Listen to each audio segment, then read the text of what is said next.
The 1920s began with a level of optimism that few generations had ever experienced before. World War I had ended. Industry was booming. Cities were expanding. Technology was advancing at an incredible pace. Automobiles, radios, household appliances. New inventions appeared constantly. To millions of people, it felt like the future had finally arrived. And in the middle of all that excitement, Wall Street was experiencing a true frenzy. Stock prices kept rising again and again. Companies reported strong growth. Newspapers told stories of newly made fortunes. The stock market became a topic of conversation in homes, offices, and coffee shops. It was no longer a world reserved for bankers and wealthy businessmen. Ordinary people wanted to participate.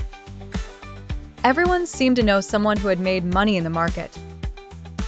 And when the same story is repeated enough times, it starts to feel like a guarantee.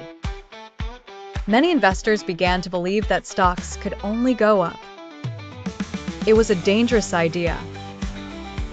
But at the time, it seemed perfectly logical. After all, every decline was followed by a recovery. Every correction looked like a buying opportunity. Prices kept climbing. And the higher they climbed, the more people wanted to buy. Some invested their entire savings. Others borrowed money. Many bought stocks using borrowed funds because they were convinced they would make quick profits. Confidence became so strong that risk seemed to disappear. But risk never disappears. It can only stay hidden for a while. To understand what happened next, imagine a ladder. Each new investor climbed another step. Then someone else climbed even higher. Then another. And another. As long as everyone kept climbing, it seemed like the ladder had no end. But the problem was that many of those steps were supported by expectations rather than reality. The actual earnings of many companies were not growing nearly as fast as their stock prices. The gap between real value and market price kept getting bigger. And when that gap becomes too large, eventually something breaks. Then came October 1929. Investors began to sell. At first, it seemed normal. Just a small correction. Something the market had seen before. But the selling continued. Then it intensified. Then it accelerated. Fear began replacing confidence. People who had bought stocks with borrowed money started receiving margin calls demanding additional collateral. Many couldn't afford to pay. Their only option was to sell. And every new sale pushed prices even lower. Panic spread rapidly. What had started as a decline became an avalanche. Millions of dollars disappeared within days. Entire fortunes vanished. Some investors lost the savings of a lifetime. Others were left buried in debt. The stock market had once again proven that euphoria can be just as dangerous as fear.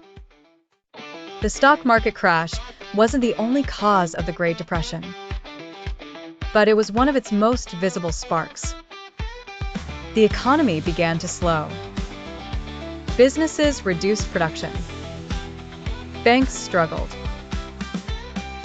Unemployment increased. Millions of families faced incredibly difficult times. Long lines for food became a common sight. For many people, confidence in financial markets disappeared. It seemed as though the system had failed.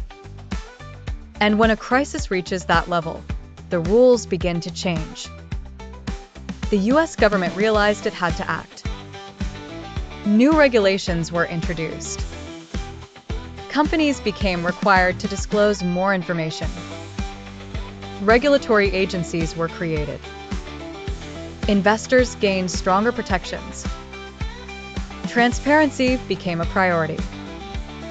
The idea was simple. If people were going to invest their money, they needed reliable information to make informed decisions. These reforms transformed financial markets forever. Many of today's rules were born directly from that crisis. And although markets would face many challenges in the future, they would never be exactly the same again.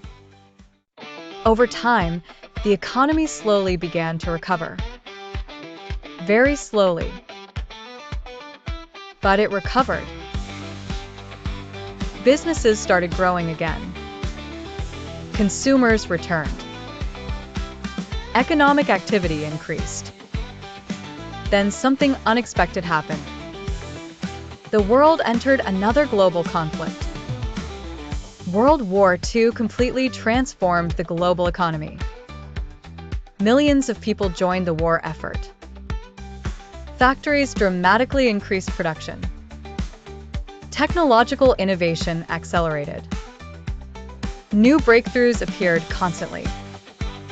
Although the war caused enormous human suffering, it also fueled industrial developments that would influence the world for decades.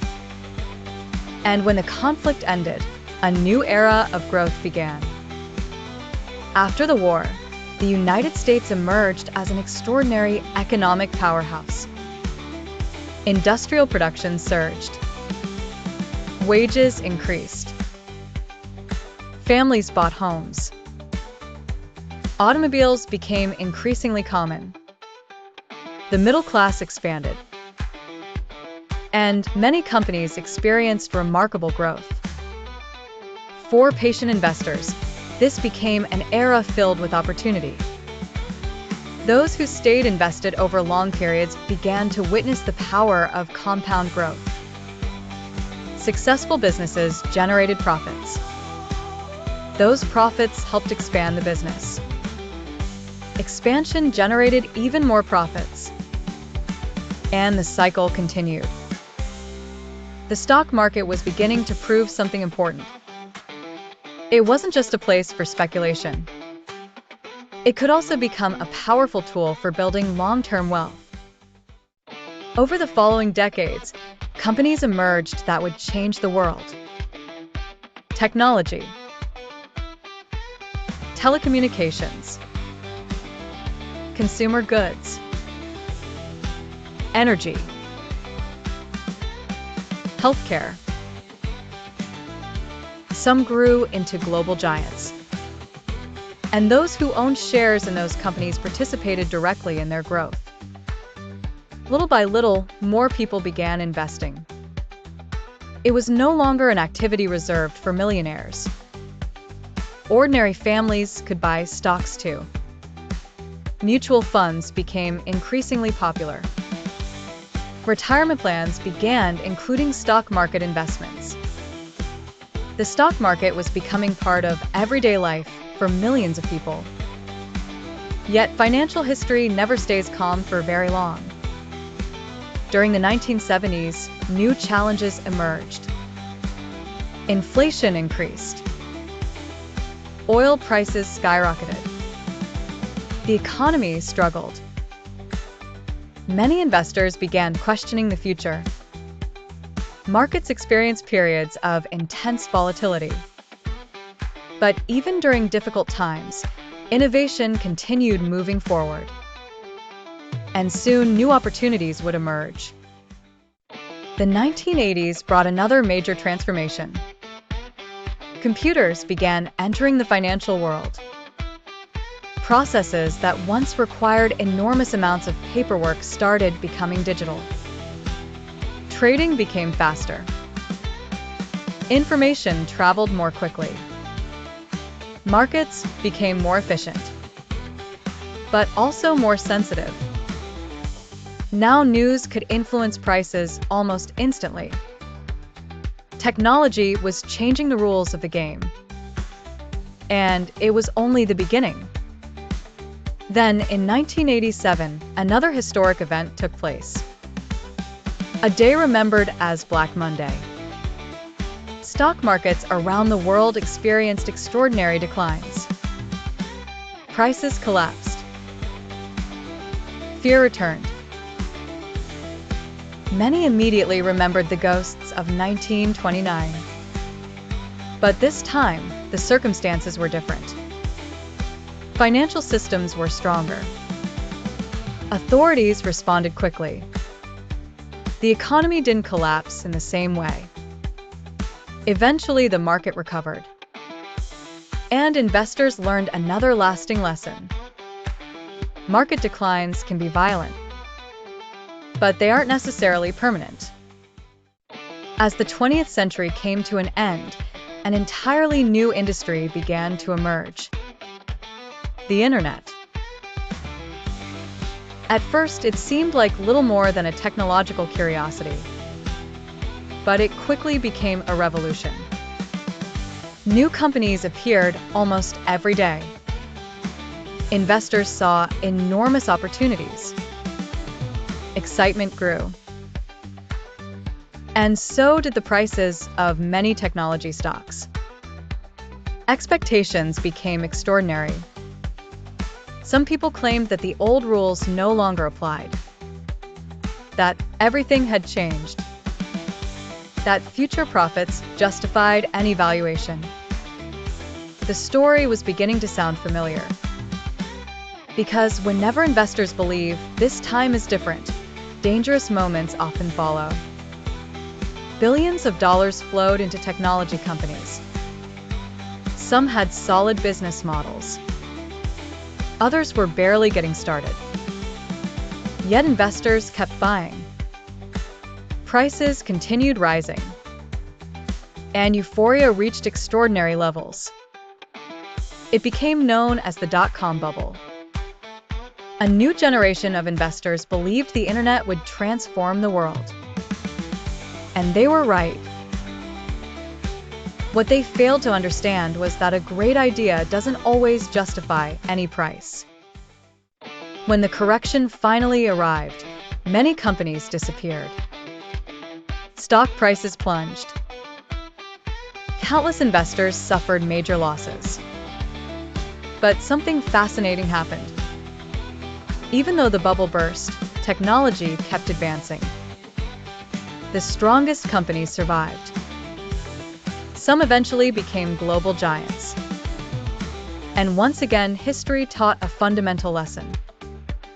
Trends can be real, but valuations matter too. The new century had only just begun. The internet was transforming the global economy. Technology was advancing faster than ever before.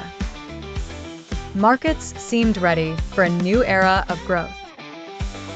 But one of the greatest tests in modern financial history was still ahead. A crisis that would put some of the world's largest banks at risk.